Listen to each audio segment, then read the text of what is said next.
It'll take you out. That's what stop losses are for. The same is true for a buy. In the event that you expect the market to go up, then your stop loss should go down. Just keep this in mind. They're always inversely correlated. Always inversely correlated. So that means in the event that price is, if you want it to go up, stop losses go down. If you want it to go down, stop losses go up. Simple.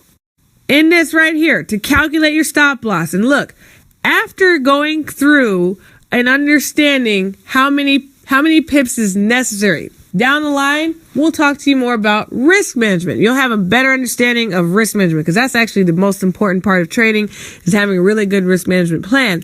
But in the event that, let's say you know that, hey, my account can only handle 50 pips, I will only take any trade that is 50 pips and under. Then that means when you're eyeballing a trade, you need to make sure that the stop loss that you set is 50 pips or less. How do you do that? Let's say you want to get in where the green dotted line is. Now you just calculate 50 pips from that direction. So if you're expecting the market to go up from that green dotted line, then you need to calculate from your entry. Remember, which is the green dotted line. You need to calculate your entry 50 pips below it. Okay, so let's say you got in at 100.00. That's really easy.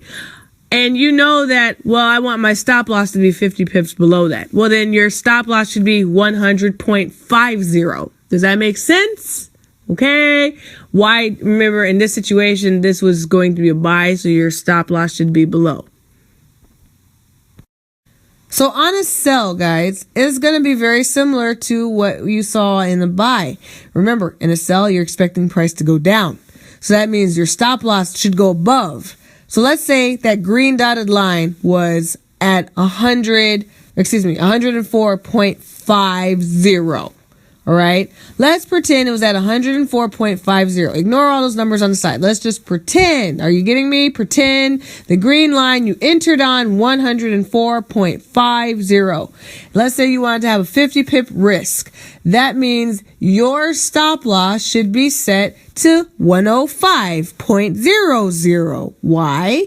Because we just added to our entry. Why did we add to our entry? Because remember, it has to be above our entry. So that's why we're adding. Does that make sense? If it doesn't, replay that part. Okay? By now, you should have a good understanding of the following questions. Read them quietly to yourself, and when you are finished, go on to the next video in this series. Thank you so much. My name is Adeze Duncan, and remember, I am a student always.